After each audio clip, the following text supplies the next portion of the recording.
Bismillahirrahmanirrahim. Assalamualaikum warahmatullahi wabarakatuh. Apa kabar anak-anak semuanya?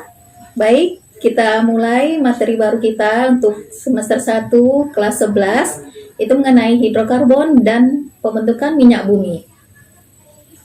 Nah, baik, sebelum kita memulai pelajaran, kita awali dengan membaca Bismillahirrahmanirrahim. Dan langsung saja kita pada materi sekarang, yaitu pada KD 3.2 mengenai menjelaskan pembentukan fraksi-fraksi minyak bumi dan memahaminya serta kegunaannya.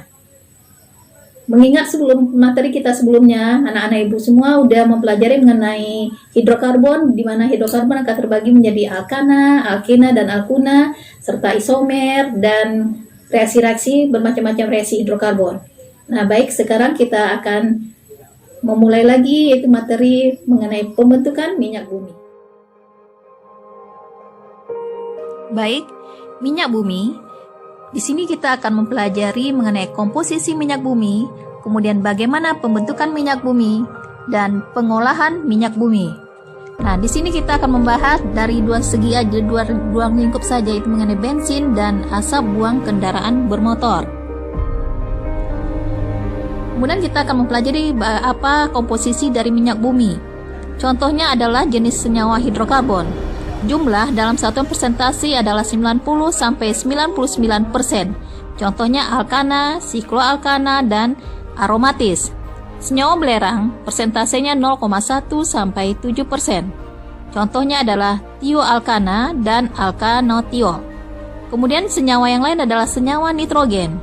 Jumlahnya 0,01-0,9%, sementara contohnya adalah pirol atau C4H5N. Senyawa yang lain adalah senyawa oksigen. Komposisinya adalah 0,01-0,4%. Contohnya di sini adalah asam karboksilat, di mana gugus fungsinya adalah RCOOH. Kemudian senyawa yang lain adalah organologam, persentasenya sangat kecil sekali, sementara contohnya adalah logam nikel. Nah, bagaimana proses terjadinya minyak bumi?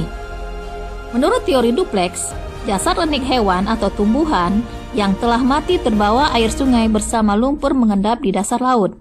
Dalam jutaan tahun, suhu tinggi dan tekanan oleh lapisan di atasnya, jasad renik menjadi bintik-bintik dan gelembung minyak ataupun gas. Lumpur yang bercampur dengan jasad renik berubah menjadi batuan sedimen yang berpori. Bintik minyak dan gas bergerak ke tempat bertekanan rendah dan terakumulasi pada daerah perangkap berupa batuan kedap. Nah, bagaimana pengolahan minyak bumi? Minyak mentah yang diperoleh ditampung dalam kapal tanker ataupun dialirkan melalui pipa ke stasiun tangki ataupun kilang minyak. Lokasi kilang minyak yang ada di Indonesia seperti di Aceh, Sumut, Pulau Jawa, Riau, Kalimantan, dan Irian Jaya. Nah, proses pengolahan minyak bumi tahap pertama kita lihat di sini ada disebut dengan istilah destilasi bertingkat. Kemudian tahap kedua terbagi atas 4. Ada yang namanya perengkahan, ekstraksi, kristalisasi, dan treating. Nah, destilasi bertingkat itu suatu teknik pemisahan berdasarkan perbedaan titik didih.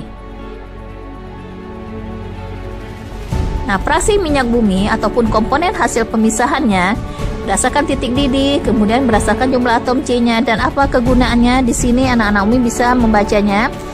Misalnya lebih kecil daripada 20 derajat Celcius dan jumlah atom C-nya mulai dari C1 sampai dengan C3, itu kegunaannya adalah beban bahan bakar gas yang dikenal dengan LPG, kemudian bahan bakar pembentukan berbagai produk kimia, sampai terakhir dengan zat padatnya mulai dari C29 ke atas. Ini kegunaannya adalah untuk lilin, parafin, atau aspal.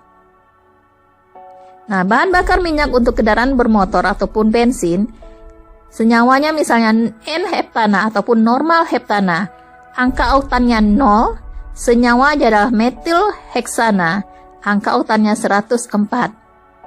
Nah, mulai dari normal heptana sampai 2,2,3 trimetil 1 butena, itu angka oktannya 145. Nah, bagaimana hubungannya mutu bensin dengan kualitas bensin yang kita ketahui selama ini.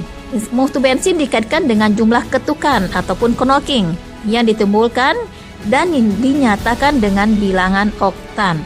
Jadi bilangan oktan adalah bilangan yang menyatakan kualitas bahan bakar. Ketukan itu sendiri artinya adalah perilaku yang kurang baik dari bahan bakar. Itu keadaan saat pembakaran terjadi terlalu dini sebelum piston berada pada posisi yang tepat.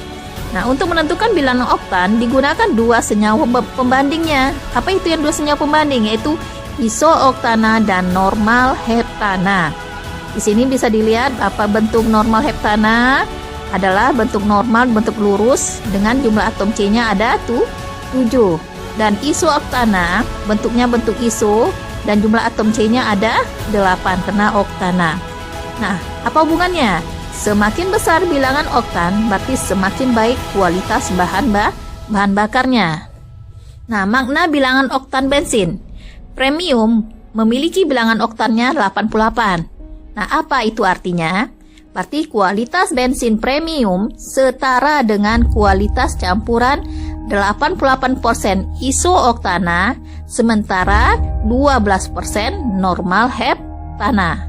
Nah, biasa nanti pada SNPTN atau pada SBPTN ini keluar soal-soal seperti ini, apa artinya.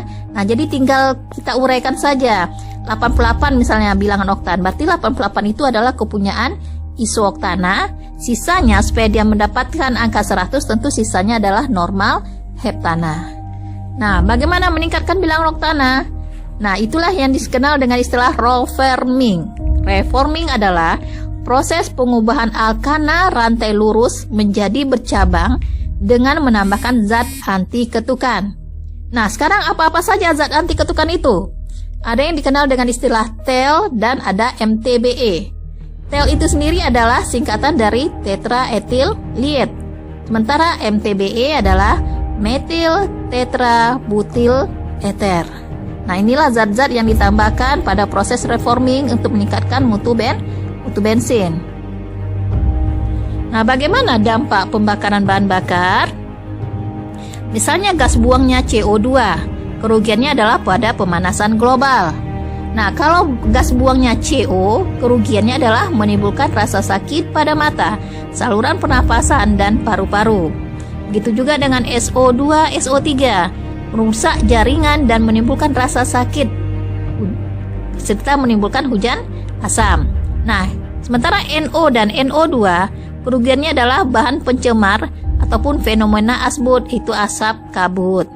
Nah, partikel timah hitam bagaimana pula? Kerugiannya adalah pada manusia menimbulkan sakit kepala, mudah teriritasi, mudah lelah, dan depresi.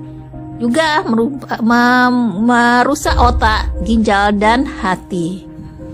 Nah, sekian mungkin untuk pembahasan kita mengenai fraksi-fraksi minyak bumi serta kegunaannya serta dampaknya pada lingkungan.